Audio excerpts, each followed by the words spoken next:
The desert had a way of swallowing sound, swallowing hope, swallowing people. At night, it felt endless. During the day, merciless. No one who truly understood its cruelty ever crossed it alone. And yet there she was, barely more than a silhouette against the fading sun, dragging herself forward inch by inch. Her name was Isla, but for the past 48 hours she had forgotten even that.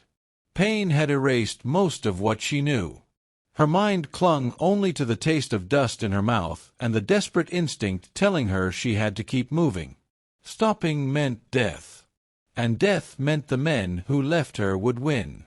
"They called me helpless," she whispered to herself, her voice no more than a dry rasp. "Helpless, and left me for dead." Her knees were scraped raw. Her palms stung with every inch she advanced. The desert floor was scattered with cruel little stones that sliced at her skin, but she no longer flinched. She was too far past flinching. What kept her going was not hope but defiance. A stubborn, fragile ember inside her that refused to die. Behind her, faint tire tracks etched a cruel reminder of what had happened.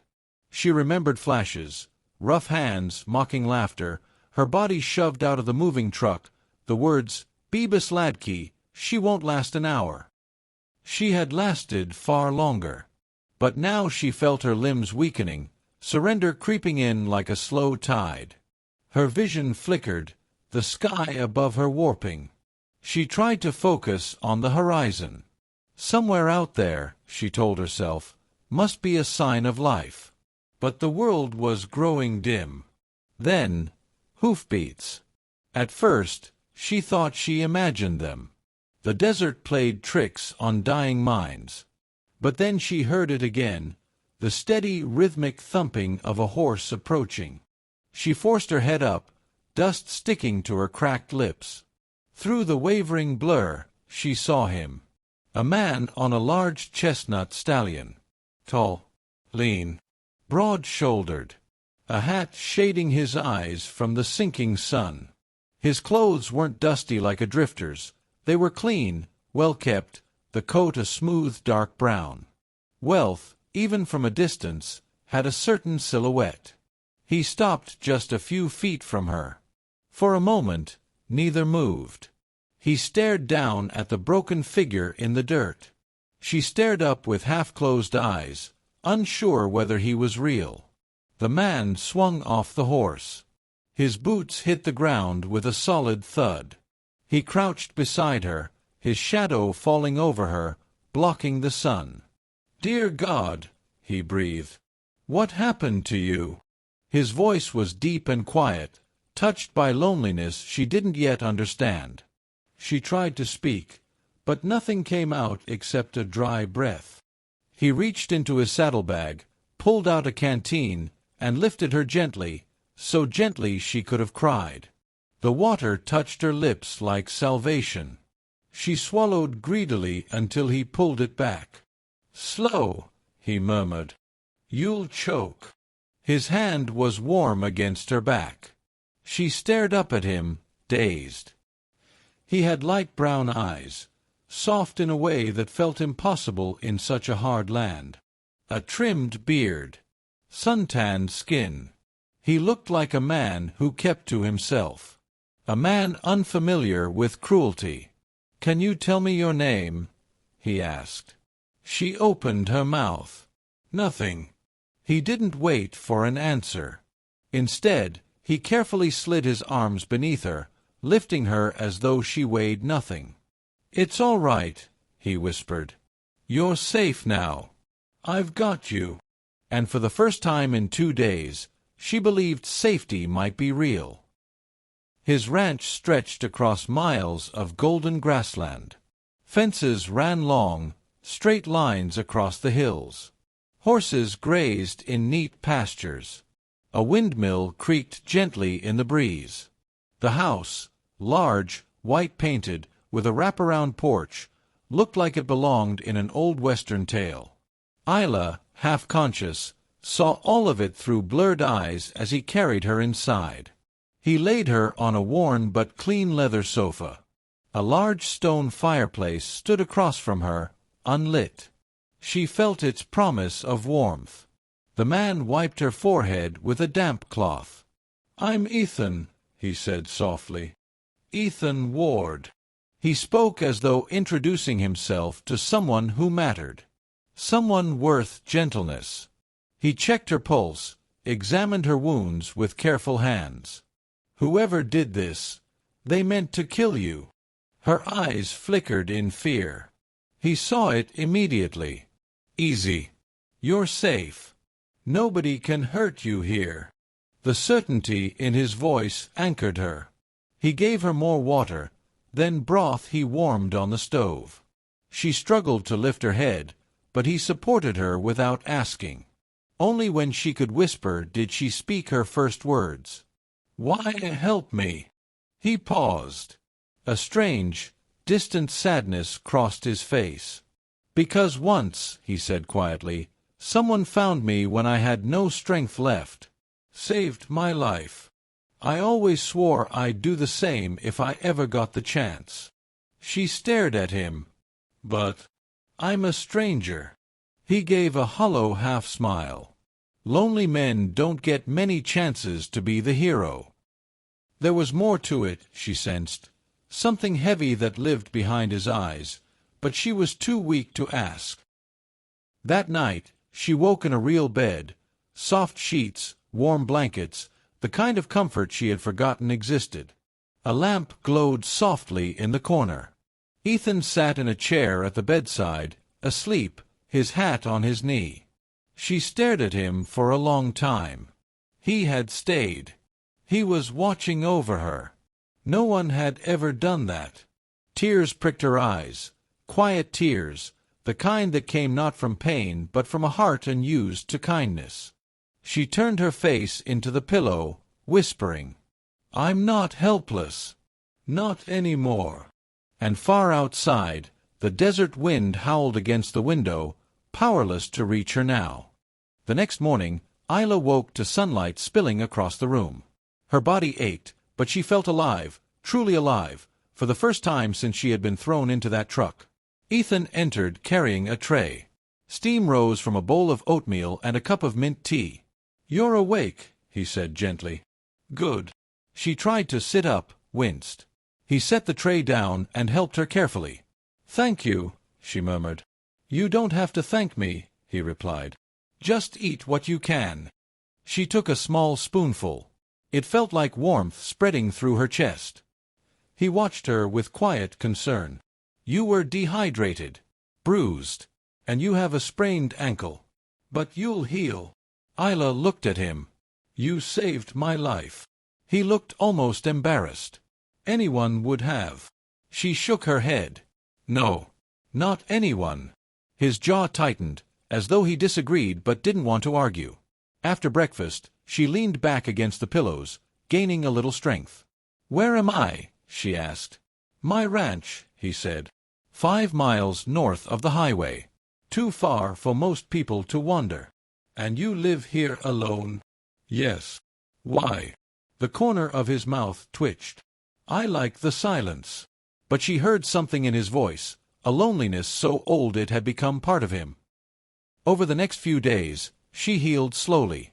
Ethan checked on her regularly, bringing food, water, medicine.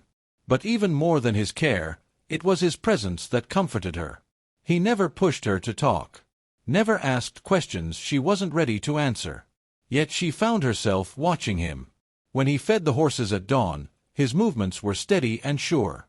When he sat on the porch in the afternoons, reading to pass the quiet hours, he looked genuinely peaceful. But at night, she sometimes heard him moving restlessly, pacing the hallway as though sleep evaded him. One evening, she joined him outside for the first time. She hobbled to the porch, wrapped in a shawl he had given her. The air smelled of hay and cold night wind. He stood by the railing, hands in pockets. "You should be resting," he said without turning. "I've rested enough," she replied. "I needed fresh air." He nodded, then glanced at her ankle. "How does it feel?" "Sore. But better." He didn't smile, but his eyes softened. They stood together in silence. The sky above them deepened into shades of violet and indigo. The first stars began to appear. After a while, Isla spoke softly. "I thought I was going to die out there." Ethan didn't answer. "I kept crawling," she continued. "I didn't even know why. Maybe I didn't want them to be right. That I was helpless." Ethan finally turned to her. "You weren't helpless. Helpless people give up. You didn't." She looked at him, surprised by the conviction in his voice. He took a slow breath, his gaze shifting to the horizon. The desert kills quickly.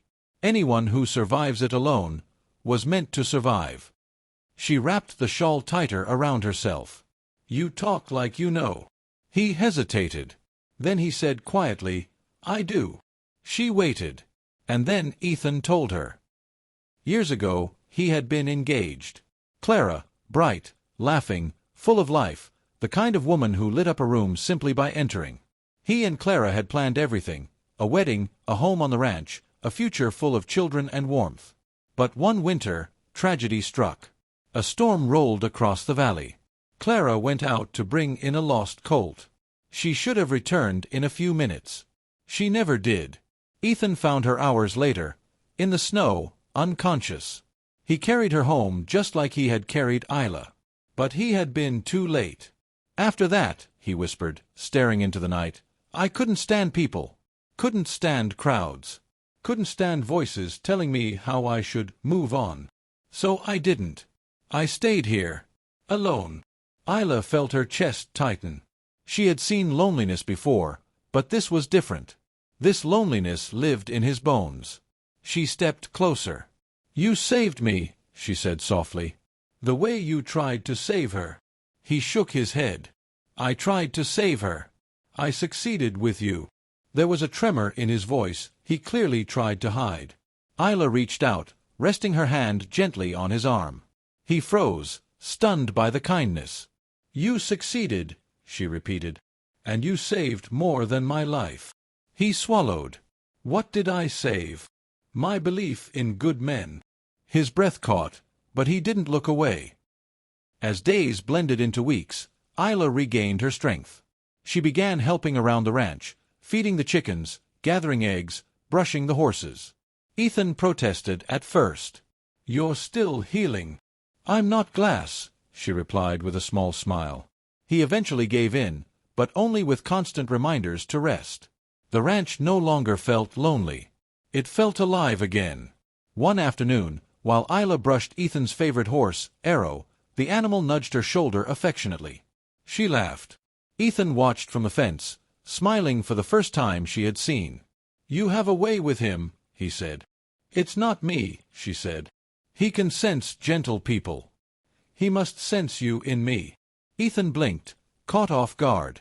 Isla felt heat rise to her cheeks. She hadn't meant to sound that way. She turned quickly. "I mean—" "It's all right," he said quietly. "I understood." Their eyes met for a moment that lingered just a bit too long. Something between them shifted. But peace never lasted. One morning, a truck drove up the long dirt path toward the ranch, the same kind of truck that had dumped her in the desert. Isla froze when she saw it from the window, fear chilling her blood. Ethan noticed immediately. "What is it?" Her lips trembled. "Them." In a heartbeat, Ethan was out the door. Two men stepped out of the truck, the ones who had thrown her away. But they didn't look mocking now. They looked nervous. "We're looking for a girl," the taller one said. "She ran away. Caused trouble." Ethan's jaw tightened. "You mean the one you left to die?" The men exchanged glances. "You don't know what she is," the second snarled.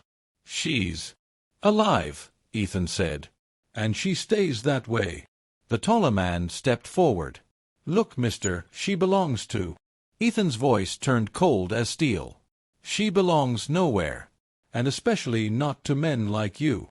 The shorter man reached for something at his belt, but Ethan was faster, pulling a shotgun from behind the doorframe. Both men froze. "Get off my land," Ethan growled. "Now. If you come back, you won't walk away." They backed up slowly, then scrambled into the truck. Ethan didn't lower the gun until they disappeared down the road. He returned inside to find Isla shaking. He put the gun aside gently. "They're gone." She nodded, still trembling. "They won't give up. They never do."